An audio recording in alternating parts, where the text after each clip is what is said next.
Welcome back to our channel info 366. இன்னைக்கு என்ன இன்ஃபர்மேஷனோட நான் உங்களை வந்து சந்திக்கிறேன் அப்படின்னா, பொதுவா பகுத்து வீட்டுக்காரன் நல்லா இருந்தானா எய்த்த வீட்டுக்காரனுக்கு பொறுக்காது, அவனை சூனியம் வச்சாவது அவன் சோழியை முடிக்கணும் அப்படின்னு சொல்லி தான் நினைப்பாங்க. அந்த அளவுக்கு வயிற்றுச்சல் பிடிச்சி அலைவாங்க.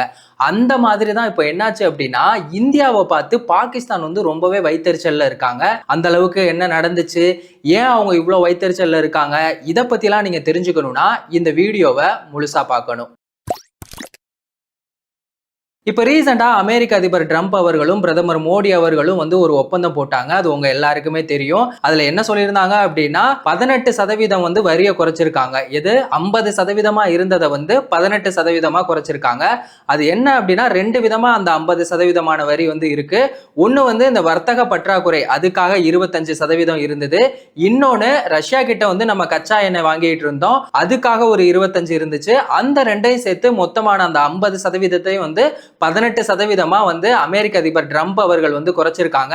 அது மட்டும் இல்லாம இந்த ஒப்பந்தத்துல என்ன சொல்லியிருக்காங்க அப்படின்னா, ரஷ்யா கிட்ட இந்தியா வந்து கச்சா எண்ணெய் வாங்குறத வந்து நிறுத்திடணும் அப்படின்னு சொல்லியும் வந்து ட்ரம்ப் அவர்கள் வந்து பிரதமர் மோடி அவர்கள்ட்ட வந்து சொன்னதாகவும் சொல்லியிருக்காங்க. அதுக்கப்புறம் என்னாச்சு அப்படின்னா, அமெரிக்க அதிபர் ட்ரம்ப் அவர்கள் வந்துட்டு சீனாவோட அதிபரை வந்துட்டு போன் கால்ல மீட் பண்ணி பேசியிருக்காரு. அவர் என்ன சொன்னாரு அப்படின்னா, இந்த போதைப் பொருட்கள் வந்து சீனாவில இருந்து அமெரிக்காவுக்கு வர்றதை வந்து நீங்க தடுக்கணும், இல்லனா அதுக்கும் நான் வந்து ஒரு 10% வரி போடுவேன் அப்படின்னு சொல்லியும் வந்து மிரட்டி இருக்காரு. இப்ப என்னாச்சு அப்படின்னா 50% இருந்த வரியை வந்துட்டு 18% குறைச்சதுனால பாகிஸ்தான் வந்து இப்ப ரொம்பவே வைத்தறிச்சல்ல இருக்காங்க. தலைவர் வடிவேலோட ஒரு காமெடி சீன் ஒண்ணு இருக்கு. உங்களுக்கு எவ்வளவு தருது அப்படின்னு சொல்லி கேட்டது, நமக்கு என்னங்க 50 தருது, எப்படிங்க உங்களுக்கு மட்டும் 50 தருது, யாரை கேட்டாலும் 45 தான் சொல்றாங்க, உங்களுக்கு மட்டும் எப்படி 50 தருது அப்படிங்கிற மாதிரி பாகிஸ்தான் இந்தோனேசியாவுக்கு அமெரிக்க அதிபர் ட்ரம்ப் வந்துட்டு 19% வரி போட்டிருக்காரு. அது மட்டும் இல்லாம பங்களாதேஷ் வியட்நாமுக்கு வந்து 20%, சீனாவுக்கு 34%. ஆனா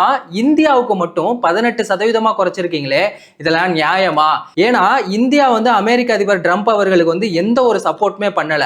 அமெரிக்க அதிபர் ட்ரம்ப் அவர்கள் வந்து நோபல் பரிசு வாங்கணும் அப்படிங்கிறதுக்காக அவரை ரெக்கமெண்ட் பண்ணது, அவருக்காக ரொம்ப முட்டு கொடுத்தது எல்லாமே வந்து பாகிஸ்தான் தான். பாகிஸ்தான் வந்துட்டு ரொம்பவே அவருக்காக சப்போர்ட் பண்ணோம். ஆனா எங்களுக்கு நீங்க வரியை குறைக்காம உங்களுக்கு எந்த ஒரு சப்போர்ட்டுமே பண்ணாத இந்தியாவுக்கு நீங்க வரியை குறைச்சது எங்களுக்கு ரொம்பவே வருத்தம்பா அப்படிங்கிற மாதிரி ரொம்பவே வருத்தமாகவும் வைத்தறிச்சலாகவும் இருக்காங்க. பொதுவா ஒரு நாட்டுக்காரங்களை வந்து இன்னொரு நாட்டுக்காரங்க தான் வந்து விமர்சனம் செய்வாங்க, கலாய்ப்பாங்க, வச்சு செய்வாங்க. ஆனா இங்க என்ன நடந்திருக்கு அப்படின்னா, பாகிஸ்தான் நாட்டோட அதிபரையும் ராணுவ தளபதியையும் வந்து பாகிஸ்தான் மக்களே வந்துட்டு விமர்சனம் பண்ணிட்டு இருக்காங்க.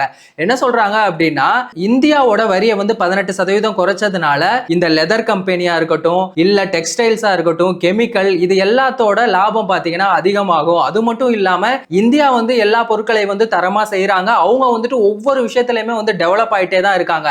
ஆனா பாகிஸ்தான் வந்துட்டு எந்த ஒரு விஷயத்தையுமே உருப்படியா பண்ண மாட்டீங்க, ஏதாச்சும் உருப்படியா பண்ணுங்கயா அப்படின்னு சொல்லிட்டு அந்த நாட்டு மக்களே வந்து விமர்சனம் பண்றதுதான் வேடிக்கையாவும் சிரிப்பாவும் இருக்கு. ஒரு மீம் ஒண்ணு சோசியல் மீடியால ரொம்ப வைரலா போயிட்டு இருக்கு. என்ன அப்படின்னு பாத்தீங்கன்னா, அமெரிக்க அதிபர் ட்ரம்ப் அவர்களும் பிரதமர் மோடி அவர்களும் வந்து உட்கார்ந்துருக்காங்க. பின்னாடி பாத்தீங்கன்னா ராணுவ தளபதி, பாகிஸ்தானோட ராணுவ தளபதியான அசீம் முனீர் இருக்காரு. அவர் வந்து ஒரு பெட்டியை திறந்து பாக்குறாரு. பெட்டியை திறந்து பார்த்தா அதுல டாலர் இருக்கும் அப்படின்னு சொல்லி பார்த்தா ஒரு கல்லு மட்டும் இருக்க மாதிரி வச்செல்லாம் வந்துட்டு பாகிஸ்தான் மக்கள் வந்து பாகிஸ்தானோட அதிபரையும் ராணுவ தளபதியான அசீம் முனீர் ரெண்டு பேரையுமே வந்து பயங்கரமா வச்சு செஞ்சுட்டு இருக்காங்க. இதுதான் வந்து இப்ப சோசியல் மீடியாலேயே ரொம்ப வைரலா போயிட்டு இருக்கு அப்படின்னு தான் சொல்லணும். இந்தியாவை பார்த்து பாகிஸ்தான் வந்து இவ்வளவு வைத்தறிச்சல் படுறது வந்து நியாயமா? இதை பத்தி உங்களோட கருத்து என்ன அப்படிங்கிறத சொல்லுங்க.